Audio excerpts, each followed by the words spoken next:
खुशियाँ खुद चल के तुम्हारे पास नहीं आती हैं, तुम्हें खुशियों की तरफ जाना पड़ता है। ये कहानी है एक छोटी बच्ची की जिसका नाम है ननोका। उसका कोई भी दोस्त नहीं है। उसकी क्लास के सभी स्टूडेंट्स उससे नफरत करते हैं, लेकिन फिर थोड़े टाइम के बाद उसकी दोस्ती 3 स्ट्रेंजर्स से होती है और वो तीनों ही अलग अलग एज ग्रुप के हैं। मिनामी जो एक टीनेजर है, हिना जो अपने 30s में है और एक ग्रैनी। यहाँ ननोका की इन तीनों से काफी अच्छी दोस्ती हो जाती है, लेकिन एक दिन अचानक से ये तीनों एक एक करके गायब हो जाते हैं। आप सबने I want to eat your pancreas movie तो जरूर देखी होगी, जिसके नोवेल की राइटर है योरू सुमिनो। तो उन्हीं की एक और नोवेल है I had that same dream again नाम से, जिसे आगे चल के इसी सेम नाम से मांगा अडेप्टेशन मिलता है। अब इसके आगे मुझे बताने की जरूरत नहीं है कि ये मांगा कैसी होगी। इस मांगा से हमें सिर्फ एक सवाल का जवाब मिलता है, व्हाट इज हैप्पीनेस, कि खुशियाँ क्या है। जब मैं इसे पढ़ रहा था तो शुरू में तो मुझे ये नॉर्मल सी स्लाइस ऑफ लाइफ टाइप की मांगा लग रही थी, लेकिन जब मैंने इस मांगा को कंप्लीट किया तब मैं काफी सरप्राइज हो गया था, क्योंकि ये मांगा जो ट्विस्ट आपके मुंह पे फेंक के मारती है वो काफी अनएक्सपेक्टेड था और एंड में हमें उस सवाल का जवाब भी मिल जाता है कि आखिर हैप्पीनेस क्या होती है। तो ये वीडियो बहुत ही इंटरेस्टिंग होने वाली है। सो बिना टाइम वेस्ट किए लेट्स स्टार्ट द वीडियो।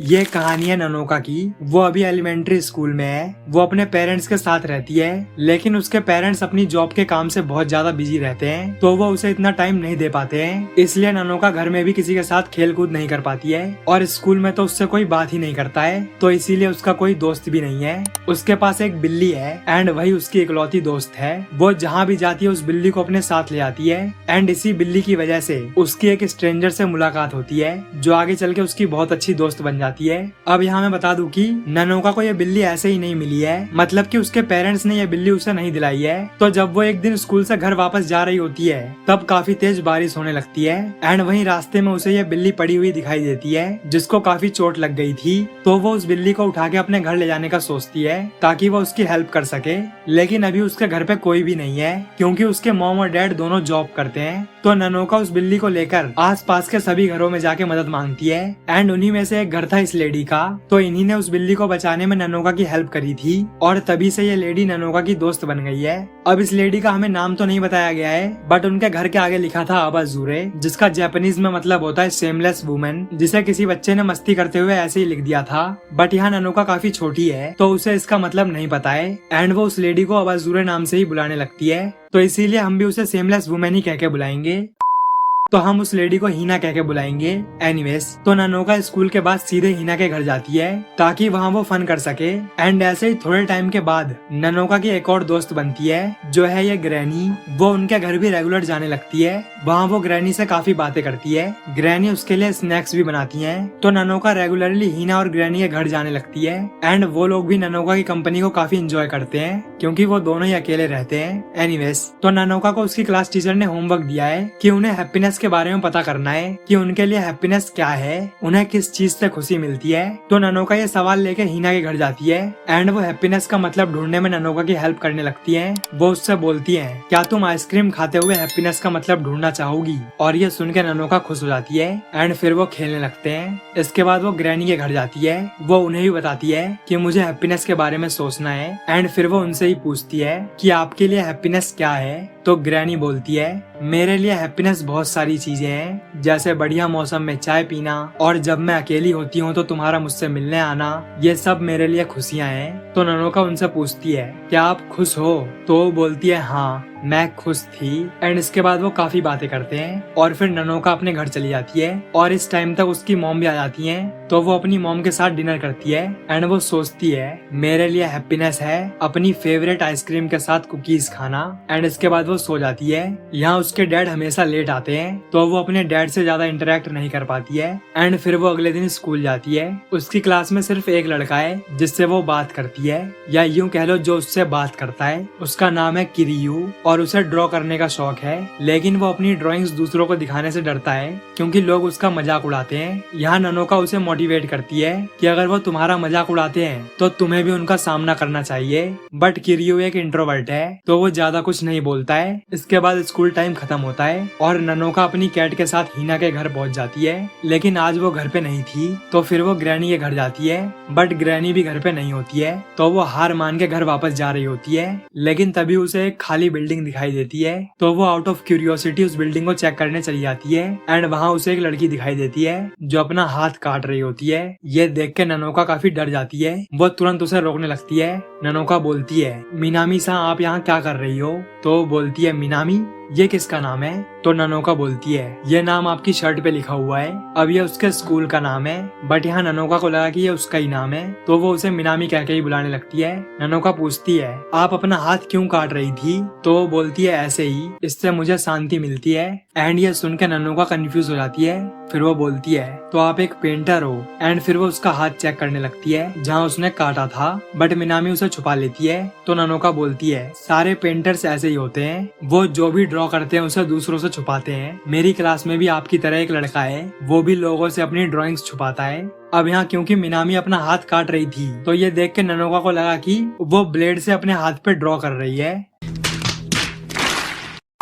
ये सुन के मिनामी बोलती है, मैं कोई पेंटर नहीं हूँ, मैं एक राइटर हूँ, मैं एक कहानी लिख रही हूँ। जो सुन के ननोका बहुत ही ज्यादा एक्साइटेड हो जाती है और ये देख के मिनामी चौंक जाती है क्योंकि आज तक किसी ने भी उसकी स्टोरीज के बारे में इतना एक्साइटमेंट नहीं दिखाया है। सब लोग उसका मजाक ही बनाते हैं, तो इसीलिए मिनामी उसे देख के काफी सरप्राइज हो गई है। ननोका उससे उसकी नोटबुक मांगने लगती है ताकि वो उसकी स्टोरी पढ़ सके। एंड उसके काफी मशक्कत करने पर मिनामी उसे अपनी नोटबुक दे देती है। बट अभी ननोका एक और बुक पढ़ रही है तो इसीलिए वो इसे बाद में पढ़ेगी, क्योंकि अगर वो दो बुक्स एक साथ पढ़ती है तो वो दोनों बुक्स के वर्ल्ड में कंफ्यूज हो जाती है। इसीलिए वो मिनामी से बोलती है, मैं जल्दी से उस बुक को खत्म करके आपकी स्टोरी पढ़ूंगी। तो मिनामी उससे अपनी बुक वापस ले लेती है एंड फिर ननोका अपने घर चली जाती है। तो अब अगला दिन होता है एंड ननोका को अभी भी उसके सवाल का जवाब नहीं मिला है कि उसके लिए हैप्पीनेस क्या है। तो वो मिनामी से पूछती है कि हमें स्कूल से क्वेश्चन मिला है, व्हाट इज हैप्पीनेस? सबको इसका आंसर देना है, लेकिन मैं अभी तक इसका आंसर नहीं ढूंढ पाई हूँ, तो क्या आप मेरी हेल्प करोगी? एंड मिनामी ये क्वेश्चन सुन के काफी सैड हो जाती है। वो बोलती है, मुझे कोई भी आइडिया नहीं है। तो ननोका उससे बोलती है कि आप जब भी स्टोरी लिखती हो तो क्या तब आपको खुशी महसूस नहीं होती है? तो वो बोलती है, हाँ मुझे लिखना पसंद है, बट वो हैप्पीनेस नहीं है। हैप्पीनेस तो वो है जो तुम्हें अंदर से फील होता है। तो ननोका बोलती है, क्या आपके पास कोई हैप्पी मोमेंट्स हैं? तो वो बोलती है, नहीं, क्योंकि मेरे मॉम और डैड बहुत पहले एक्सीडेंट में मारे गए थे। जो सुनकर ननोका बिल्कुल रोने लगती है क्योंकि ऑब्वियसली वो एक छोटी बच्ची है तो वो काफी ज्यादा सेंसिटिव है। फिर मिनामी उसे आंसू पोंछने के लिए अपनी रुमाल देती है, जो देख के ननोका मन में बोलती है कि ऐसी ही सेम रुमाल मेरे पास भी थी जो मुझे डैड ने दी थी, तो क्या मिनामी के डैड ने भी उन्हें ये रुमाल दी होगी? अब यहाँ इस रुमाल को याद रखना, लास्ट में काम आएगा। एनीवेज, तो इसके बाद ननोका ग्रैनी के पास जाती है एंड उन्हें मिनामी के बारे में सब कुछ बताती है कि वो काफी अच्छी है, उन्होंने मुझे अपनी प्रीसियस हैंकरचीफ भी दी है। तो ग्रैनी बोलती है, अब जब तुम अगली बार मिनामी से मिलोगी तो उसके सामने स्माइल जरूर करना, इससे उन्हें खुशी मिलेगी, एक हैप्पी मेमोरी बनेगी। तो अब अगला दिन होता है एंड ननोका फिर से मिनामी के पास पहुंच जाती है और अब फाइनली वो मिनामी की स्टोरी रीड करती है, जो पढ़ के वो काफी खुश होती है। वो मिनामी की खूब तारीफ करती है एंड इससे मिनामी को भी काफी खुशी मिलती है। फिर वो ननोका से पूछती है कि क्या तुम्हें हैप्पीनेस का मतलब पता चला? तो वो बोलती है, नहीं, मैं अभी भी उसे ही फिगर आउट करने की कोशिश कर रही हूँ, बट जब मैंने आपकी स्टोरी पढ़ी तो मैं काफी खुश थी। और ये सुन के मिनामी काफी सरप्राइज हो जाती है एंड फिर ननोका हिना के घर चली जाती है। वो उसे भी मिनामी के बारे में बता देती है। फिर वहाँ वो काफी मस्ती करने के बाद अपने घर वापस चली जाती है, जहाँ उसकी मॉम ने बहुत सारे पकवान बनाए होते हैं। वो अपनी मॉम से बोलती है कि कुछ दिनों में मेरी प्रेजेंटेशन है जहाँ मुझे हैप्पीनेस के बारे में बोलना है एंड वहाँ सबके पेरेंट्स को बुलाया है, तो क्या आप और डैड उस दिन मेरे साथ चलोगे? जिसपे उसकी मॉम सॉरी बोलते हुए मना कर देती है कि हम नहीं जा पाएंगे, हमें ऑफिस का बहुत काम है, हमें एक बिजनेस ट्रिप पे जाना है, तो प्लीज उस दिन एडजस्ट कर लेना। एंड ये सुन के ननोका बिल्कुल चौंक जाती है। वो गुस्से से बोलती है, आप लोगों के लिए काम बहुत ज्यादा इम्पोर्टेंट है, मेरे लिए एक दिन का भी टाइम नहीं निकाल सकते हो। काश मैं किसी ऐसे घर में पैदा हुई होती जहाँ मेरे पेरेंट्स इतने बिजी ना होते। और इतना बोल के वो अपने रूम में चली जाती है। अब यहाँ उसकी बात भी गलत नहीं है, उसके पेरेंट्स उस पर जरा सा भी ध्यान नहीं दे रहे हैं, उसके साथ जरा सा भी टाइम स्पेंड नहीं कर रहे हैं, तो इसीलिए वो इतना गुस्सा हो गई। एनीवेज, तो ननोका अगले दिन फिर से मिनामी के पास जाती है यहाँ मिनामी फिर से पूछती है कि क्या तुम्हें हैप्पीनेस का मतलब पता चला? तो वो बोलती है नहीं, अब मैं वो नहीं कर रही हूँ। तो वो पूछती है क्यों? तो ननोका उसे बता देती है कि उसके अपने पेरेंट्स से बहस हो गई है, वो लोग मेरे साथ स्कूल जाने के बजाय अपने बिजनेस ट्रिप पर जा रहे हैं, तो इसीलिए अब मैं ये नहीं कर रही हूँ। एंड ये सुनते ही मिनामी एकदम चौंक जाती है, मानो उसने क्या सुन लिया हो। वो तुरंत ननोका से बोलती है मुझसे एक चीज प्रॉमिस करो, तुम जब भी घर जाओगी तो तुम अपने पेरेंट्स से बात जरूर करोगी और तुम उनसे कल के लिए सॉरी बोलोगी कि मुझे ऐसा नहीं बोलना चाहिए था, तुम ये प्रॉमिस करो। तो ननोका बोलती है बट मैं ऐसा नहीं करना चाहती हूँ, इसमें उनकी ही गलती है, वो लोग मुझे बिल्कुल भी टाइम नहीं दे रहे हैं। तो मिनामी बोलती है हाँ मुझे पता है ये उनकी ही गलती है, लेकिन तुम मुझसे प्रॉमिस करो कि तुम आज नहीं तो कल उनसे बात करके उनसे सॉरी बोल के वापस से उनसे नॉर्मली बात करने लगोगी, वरना तुम्हें भी मेरी ही तरह हमेशा हमेशा के लिए रिग्रेट करना पड़ेगा। और ये सब बोलते हुए वो रोने लगती है। तो ननोका उससे बोलती है ठीक है मैं सॉरी बोल दूंगी। जो सुन के फाइनली मिनामी रिलीफ फील करती है, वो उससे थैंक यू बोलती है एंड फिर ननोका वहाँ से अपने घर चली जाती है। वो अपने पेरेंट्स से सॉरी बोल के सब कुछ सॉर्ट आउट कर लेती है और अब उसकी प्रेजेंटेशन का दिन भी आ चुका है। तो सभी बच्चे एक एक करके हैप्पीनेस के बारे में बोलते हैं और अब अगला नंबर है ननोका का। तो वो जैसे ही बोलना शुरू करती है कि तभी उसके मॉम और डैड दोनों वहाँ आ जाते हैं, जिन्हें देख के ननोका एकदम खुश हो जाती है। वो अपने पेरेंट्स को देखते हुए बोलती है मेरी हैप्पीनेस यही मेरी आंखों के सामने है, और ये सुन के सभी लोग खुश हो जाते हैं। तो ये सब पॉसिबल हो पाया है मिनामी की वजह से, क्योंकि उसी ने ननोका को अपने पेरेंट्स से सॉरी बोलने को बोला। तभी उसके बाद ही उसके मॉम और डैड को और भी ज्यादा गिल्ट फील हुआ, तो उन्होंने जैसे तैसे करके अपना काम जल्दी खत्म किया और ननोका का स्कूल अटेंड किया। तो हम सब देख ही सकते हैं कि हमारे सिर्फ एक ही डिसीजन से क्या क्या हो सकता है। तो इसीलिए ननोका अगले दिन मिनामी को थैंक्स बोलने के लिए वहाँ वापस जाती है, लेकिन वहाँ उसे पता चलता है कि अब वो बिल्डिंग बंद हो गई है। तो वो वहाँ के वर्कर से बोलती है कि अगर मिनामी नाम की कोई लड़की यहाँ आए तो आप लोग उससे बोलना कि मैं उधर पास के घर में हूँ, तो वो वहाँ आ जाए। तो वो लोग मान जाते हैं, लेकिन इस दिन के बाद से ननोका दोबारा उससे मिली ही नहीं, मानो कि मिनामी कहीं गायब ही हो गई हो। और इतना ही नहीं, उसने जो हैंकरचिफ ननोका को दिया था वो भी कहीं गायब हो गया। तो वो यही सब बात हिना को बताती है, जिसपे हिना उससे मजाक करते हुए बोलती है शायद वो कोई भूत थी। इसके बाद हिना उसे वाटरमेलन लेने के लिए भेज देती है। तो ननोका अपनी कैट के साथ सुपरमार्ट जाती है। वहाँ वो देखती है कि पुलिस ने किसी आदमी को चोरी करते हुए पकड़ लिया है एंड ये कोई और नहीं किरियो के फादर हैं। तो वो ये देख के काफी चौंक जाती है, बट फिर वो इसे इग्नोर करके वाटरमेलन लेके हिना के घर पहुँच जाती है। इसके बाद वो वहाँ काफी एंजॉय करते हैं। एंड अब अगला दिन होता है, ननोका अपने स्कूल जाती है। वहाँ सब लोग बस यही बात कर रहे हैं कि किरियो के फादर ने चोरी की है, और जब किरियो आता है तब सब लोग उसकी फैमिली के बारे में बुरा भला बोलने लगते हैं कि इसके फादर ने चोरी की है, आखिर इसकी फैमिली कितनी गिरी हुई है। और ये सब वो बस चुपचाप सुन रहा होता है, जो देख के ननोका उसे सपोर्ट करने का ट्राई करती है, लेकिन यहाँ किरियो उल्टा उसे ही चुप रहने के लिए बोलता है और फिर वो क्लास छोड़ के घर वापस चला जाता है। एंड इसके बाद से वो कभी भी स्कूल नहीं आता है। ननोका यह बात जाके हिना को बताती है कि मैं तो उसका सपोर्ट ही कर रही थी, लेकिन फिर भी वो मुझे पर गुस्सा होके भाग गया। तो हिना बोलती है सब लोग अलग होते हैं, लेकिन फिर भी वो सब सेम होते हैं। एंड ये सुन के आपकी और मेरी तरह ही ननोका को कुछ भी समझ नहीं आता है। तो वो यही सवाल लेके ग्रैनी के घर जाती है एंड वहाँ उसे एक बहुत ही शानदार पेंटिंग देखने को मिलती है। तो वो ग्रैनी से पूछती है कि ये पेंटिंग किसकी है। तो वो बताती है कि ये पेंटिंग उन्हें उनके एक दोस्त ने गिफ्ट की है, अभी वो अपनी फैमिली के साथ फॉरेन रहता है। तो ननोका बोलती है मेरा भी एक दोस्त है जिसे ड्राइंग का शौक है, लेकिन वो अपनी ड्राइंग्स दूसरों को दिखाने में शर्माता है और अभी वो मुझसे नाराज हो गया है। तो मुझे उसको सपोर्ट करना है, उसे वापस से स्कूल कंटिन्यू कराना है। एंड फिर वो किरियो के घर चली आती है, जहाँ किरियो की मॉम उसे उसके रूम के पास ले आती है। किरियो अपना रूम बंद करके अकेला बैठा हुआ है, वो इतना एम्बेरेस हो गया है कि वो बाहर आना ही नहीं चाहता है। ननोका उससे बोलती है मैं तुम्हारी ही साइड हूँ, तुम मुझसे बात कर सकते हो, मैं तुम्हारा मजाक नहीं उड़ाऊंगी। लेकिन ये सब सुनते ही किरियो चिल्ला के बोलता है तुम यहाँ से चली जाओ और कभी भी दोबारा मत आना, और अब मैं कभी स्कूल भी नहीं आऊंगा। जो सुन के ननोका बोलती है तुम एक कावर्ड हो, तुम उन्हें फेस करने के बजाय यहाँ छुप के बैठे हुए हो, तुम बिल्कुल फट्टू हो। और ये सुन के किरियो उससे बोलता है मैं तुमसे नफरत करता हूँ। जो सुन के ननोका बिल्कुल चुप हो जाती है और वो रोते हुए हिना के घर चली जाती है। यहाँ वो उससे पूछती है व्हाट इज हैप्पीनेस। तो वो बोलती है मुझे फाइनली इसका आंसर मिल गया है। एंड ये सुनकर ननोका भी एक बार को सरप्राइज हो जाती है। तो हिना बोलती है मेरे लिए हैप्पीनेस है किसी के बारे में सोचना जिसे मैं पसंद करती हूँ, जैसे कि तुम। और ये सुन के ननोका उसे थैंक यू बोलती है एंड फिर वो और भी ज्यादा रोने लगती है। इसके बाद हिना उसे मोटिवेट करती है ताकि ताकि वो किरियो को मना सके, उसे वापस से स्कूल आने की हिम्मत दे सके। तो वो वापस से किरियो के घर जाती है। वो उससे बोलती है, मैंने जो कुछ भी बोला उसके लिए सॉरी, लेकिन मैं सिर्फ ये बोलने नहीं आई हूँ, मैं तुमसे कुछ इम्पोर्टेंट बात करने आई हूँ। फिर वो उससे पूछती है, व्हाट इज हैप्पीनेस? एंड ये सवाल सुन के किरियो भी कंफ्यूज हो जाता है। वो बोलता है, तुम यहाँ वापस क्यों आई हो? तो वो बोलती है, क्योंकि मुझे तुम्हारी ड्राइंग्स पसंद है। और ये सुन के किरियो बिल्कुल चौंक जाता है। आगे ननोका बोलती है, जो लोग वो कर सकते हैं जो कि मैं नहीं कर सकती हूँ, वो सभी लोग बहुत अमेजिंग होते हैं, जैसे कि तुम्हारी ड्राइंग्स, ग्रैनी के स्नैक्स और मिनामी की स्टोरीज। एंड ये सुन के फाइनली किरियो अपने रूम से बाहर आ जाता है। वो उससे बोलता है, क्या तुम्हें स्कूल नहीं जाना है? तो वो बोलती है, तुम भी तो नहीं जा रहे हो, और वैसे भी मुझे कुछ इम्पोर्टेंट काम है। तो वो बोलता है, कैसा इम्पोर्टेंट काम? तो ननोका उससे बोलती है, मुझे तुम्हारे साथ हैप्पीनेस ढूंढना है।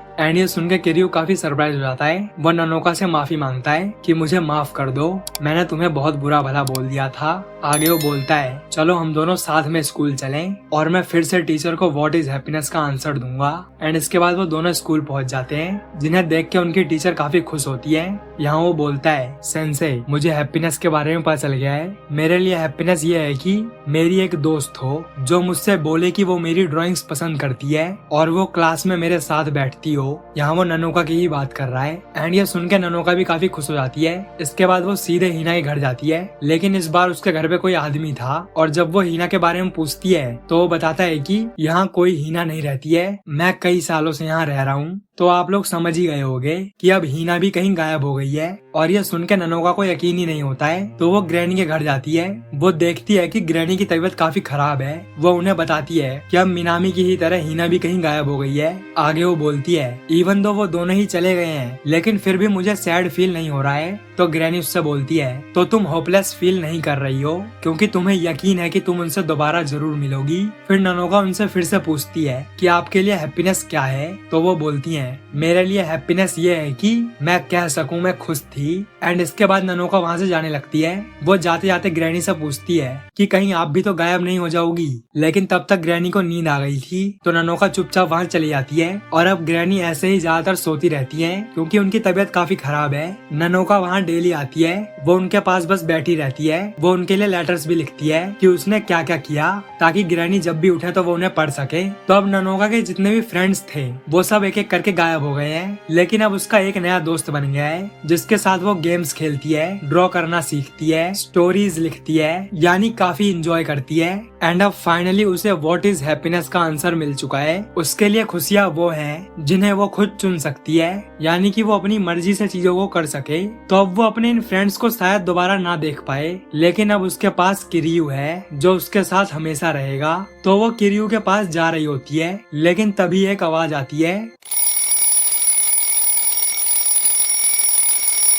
तो अब ननोका की नींद खुल गई है। जी हाँ, ये सब बस एक ड्रीम था, जहाँ उसे बार बार यही सपना आता है कि वो अपने एलिमेंट्री स्कूल में है और उसके हिना, मिनामी और ग्रैनी ये तीनों ही दोस्त हैं, जहाँ आगे चल के वो गायब हो जाते हैं और उसका दोस्त बनता है किरियू। और उसका ये सपना एक तरह से सच भी था, क्योंकि उसके साथ यही सब कुछ रियल में भी हुआ है, जहाँ इन तीनों लोगों ने ननोका को उसकी लाइफ के अलग अलग स्टेजेस पे गाइड किया, जिससे उसकी लाइफ अच्छी हो सके, वो खुश हो सके। तो वो उठती है एंड आज उसकी डेट है और ये कोई और नहीं किरियू ही है। तो वो उससे मिलने जाती है। यहाँ किरियू उसे एक पेंटिंग गिफ्ट करता है एंड ये वही पेंटिंग है जो उस ग्रैनी के पास थी, जो उन्हें उसके फॉरेन के फ्रेंड ने दी थी। और इसी के साथ ये मांगा यहीं खत्म होती है। तो अगर आपने नोटिस किया हो तो उसके ड्रीम की तीनों ही फ्रेंड्स ननोका खुद थी, बट डिफरेंट टाइमलाइन से। एक टाइमलाइन जहाँ ननोका ने उस दिन के बाद अपने पेरेंट्स को सॉरी नहीं बोला और फिर उसके बाद उसकी अपने पेरेंट्स से नॉर्मली बात होना बंद हो गई एंड फिर वो आगे चल के मिनामी बनी, क्योंकि हमने देखा था कि ननोका ने जैसे ही उसे बताया था कि उसके पेरेंट्स स्कूल जाने के बजाय बिजनेस ट्रिप पे जा रहे हैं, तो वो काफी चौंक गई थी, मानो कि ये सब उसके साथ हो रखा हो, जहाँ उसने गुस्से में अपने पेरेंट्स से माफी नहीं मांगी एंड मोस्ट प्रोबेबली इसी बिजनेस ट्रिप में उसके पेरेंट्स की मौत हो गई हो एंड फिर वो मिनामी बनी और फिर आगे चल के हीना। इसी वजह से जब ननोका ने अपने पेरेंट्स से माफी मांग ली, तब मिनामी और हीना दोनों ही गायब हो गए, बस सिर्फ ग्रैनी बची रही। और ऐसा इसीलिए क्योंकि वो वो ननोका इसी टाइमलाइन की थी, यानी कि वो ओरिजिनल ननोका थी जिसकी काफी एज हो गई थी, क्योंकि अभी हमने देखा कि किरियू ने उसे वही पेंटिंग गिफ्ट की जो उसके ड्रीम में ग्रैनी के पास थी, जो उसके फॉरेन के फ्रेंड ने दी थी, एंड मोस्ट प्रोबेबली वो किरियू ही होगा। तो ये थी कहानी I had that same dream again मांगा की। मुझे इसका लास्ट का ट्विस्ट काफी बढ़िया लगा कि ये सब कुछ ड्रीम था। सो आई होप कि आपको भी ये वीडियो अच्छी लगी होगी, और अगर आपको ऐसी और भी वीडियोस देखनी है तो आप मेरी इन वीडियोस को जरूर चेकआउट करें। एंड अगर आपको ये वीडियो अच्छी लगी तो वीडियो को लाइक और चैनल को सब्सक्राइब जरूर करें। So thanks for watching this video. मिलते हैं नेक्स्ट वीडियो में।